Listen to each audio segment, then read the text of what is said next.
Selamat pagi, Shalom. Apa kabar pagi ini Bapak Ibu? Luar biasa, puji Tuhan. Terima kasih. Terima kasih untuk tim Praise and Worship yang sudah boleh melayani pagi hari ini. Mari kita kasih tepuk tangan untuk tim Praise and Worship kita, dan semua yang boleh mempersiapkan semua hal untuk melayani. Puji Tuhan, Tuhan memberkati kita semua.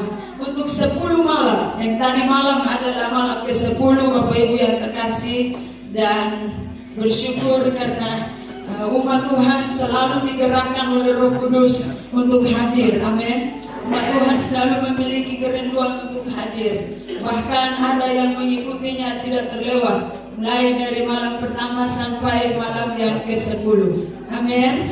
Saya percaya bahwa melalui 10 hari kita tidak sedang menantikan, tapi kita sedang menikmati lawatan Tuhan.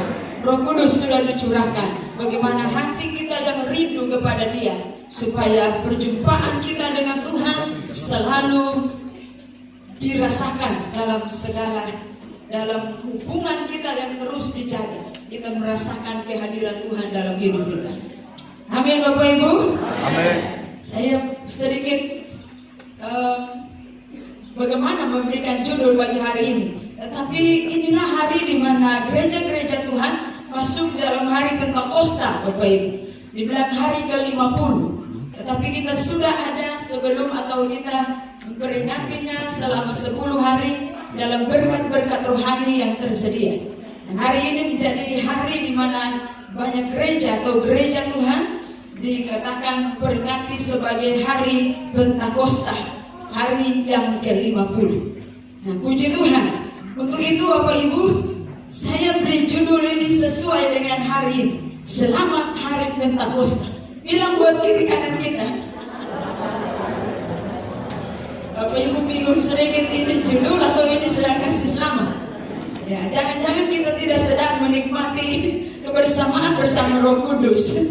Jangan-jangan kita sedang merayakan, memperingati, tapi kita belum mengalami Roh Kudus. Oleh sebab itu mesti bilang selamat Hari Pentakosta. Selamat, supaya kita juga menerima kata selamat dan artinya masuk dan menikmati hadirat Tuhan. Amin Bapak Ibu. Amin. Puji Tuhan. Kalau kita melihat dalam kitab Yehezkiel Bapak Ibu pasal yang ke-11.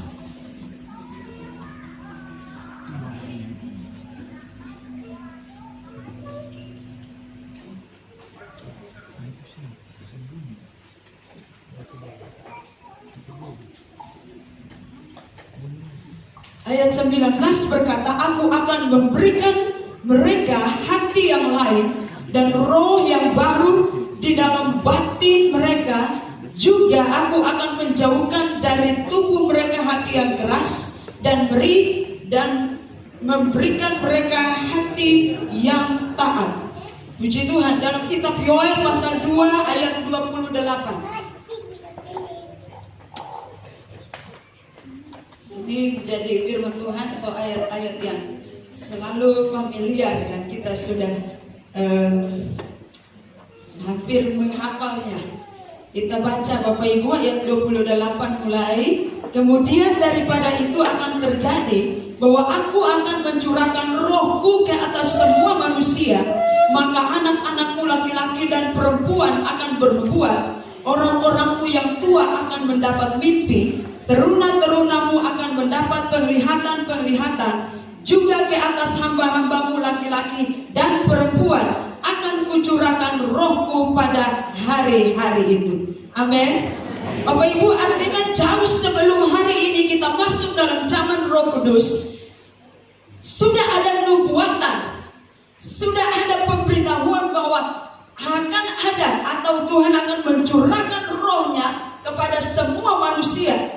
Pada kitab Yoel 28 pasal 2 ayat 28 tadi yang baru saja kita baca, sedang memberi kita suatu gambaran jauh sebelum hari ini, jauh sebelum Roh Kudus dicurahkan, sudah ada nubuatan-nubuatan dan kemudian tergenapi, saudaraku yang kekasih. Amin. Oleh sebab itu mari kita bersyukur kita tidak hidup di zaman di mana rasanya kalau kita nyanyi pujian tadi, wah memang Tuhan sangat kudus dan tidak tidak bisa orang sembarangan untuk bertemu. Dan hanya imam-imam, para imam yang bisa datang dan mereka, kalau dalam satu penjelasan dikatakan mereka terpapar di dalam kuasa roh, saudaraku yang kekasih. Bahkan ketika terdapat sesuatu yang salah, justru di situ kemudian ditarik keluar. Artinya ada perbedaan. Yang lain hanya di pelataran. Orang-orang khusus yang terpilihlah yang masuk ke dalam ruang Maha Kudus untuk menyampaikan segala sesuatu, saudaraku yang kekasih. Tetapi kita bersyukur, saudaraku, Tuhan oleh kasih sayangnya Yesus Kristus sendiri datang dan menebus kita. Dan kita tahu bagaimana peristiwa itu terjadi. Tabir baik Allah terbelah, saudaraku yang kekasih. Dan kemudian di situ kita semua, firman Allah berkata, diberi keberanian untuk bisa menghadap Tuhan. Kita beroleh keberanian untuk datang dan menghadap hadirat Tuhan. Amin. Kalau tidak bisa Bapak Ibu, tidak bisa. Kalau ibarat ini ruang Maha Kudus, di dalam ruangan ini kita hanya ada di luar-luar saja. Kita hanya tunggu mau dengar apa imam bilang. Tetapi kita bersyukur, saudaraku yang kekasih, karena janji itu seperti tadi malam kita dengar, saudaraku yang kekasih. Bahkan nabi-nabi pun tidak masuk kepada zaman kita, di mana Roh Kudus dicurahkan, saudaraku yang kekasih. Dan kita semua memperoleh keberanian untuk datang dan berseru. Bahkan firman Tuhan mengatakannya, oleh Roh itu kita diberi keberanian untuk berseru dan memanggil, ya Aba, ya Bapa. Amin.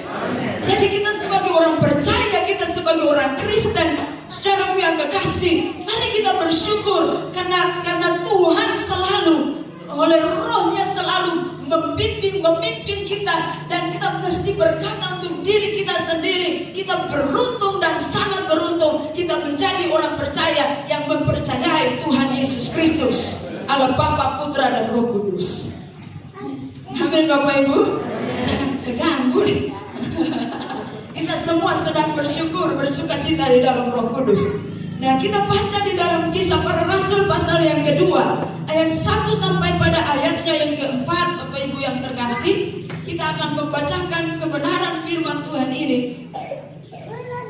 dengan perikop Pentakosta. Hanya 4 ayat yang akan kita baca. Ketika tiba hari Pentakosta, semua orang percaya berkumpul di satu tempat. Tiba-tiba turunlah dari langit suatu bunyi seperti tiupan angin keras yang memenuhi seluruh rumah di mana mereka duduk. Dan tampaklah kepada mereka lidah-lidah seperti nyala api yang berterbaran dan hinggap pada mereka masing-masing. Ayat 4, maka penuhlah mereka dengan Roh Kudus, lalu mereka mulai berkata-kata dalam bahasa-bahasa lain seperti yang diberikan oleh Roh itu kepada mereka untuk mengatakannya. Bapak Ibu yang terkasih dalam Tuhan Yesus, mari kita melihat bagaimana suatu kegerakan yang terjadi. Dan ini awalnya di mana gereja Tuhan bangkit, saudaraku yang kekasih. Orang-orang percaya mulai bersekutu bersama-sama, dan bagaimana kegerakan Roh Allah terjadi di sana. Dan murid-murid, saudaraku yang kekasih, secara khusus mereka diubahkan dan mereka memiliki keberanian untuk bersaksi, untuk menyampaikan Injil kepada siapa saja dengan penuh keberanian, saudaraku yang kekasih. Dan pagi hari ini kita akan melihat beberapa hal dengan peristiwa-peristiwa yang terjadi atau apa yang terjadi, saudaraku yang kekasih, secara khusus dalam hari Pentakosta ini. Yang pertama Bapak Ibu, ayat 2 pasal 2 ayat pertama, di situ firman Allah katakan, ketika tiba hari Pentakosta, semua orang percaya berkumpul di satu tempat. Itu artinya bahwa kita bisa memahami bahwa Pentakosta itu sudah ada lebih dulu, saudaraku. Tetapi sesungguhnya hari Pentakosta dalam pemikiran atau dalam kebiasaan orang Yahudi biasanya dirayakan sebagai suatu hari raya, dikatakan panen. Dan kemudian ada ulu hasil begitu yang dibawa, dan kemudian mereka bawa dalam ucapan syukur. Tetapi juga peringatan untuk turunnya 2 loh batu, saudaraku. Jadi ini satu tradisi yang sepertinya sudah terjadi terus menerus. Dan sekali lagi firman Allah berkata bahwa ketika tiba hari Pentakosta, semua orang percaya berkumpul di satu tempat, dan mereka hendak merayakan. Dalam perayaan ini, saudaraku Tetapi justru di tengah suatu perayaan yang rasanya sudah terbiasa terjadi dalam kalangan orang Yahudi, ternyata ada sesuatu yang baru yang Tuhan nyatakan, di mana Yesus sendiri berkata, jangan tinggalkan Yerusalem 10 hari, saudaraku yang kekasih dalam Tuhan, dan mereka diperlengkapi oleh Roh Kudus di sana. Amin. Jadi peristiwa ini menjadi suatu peristiwa bagi orang percaya.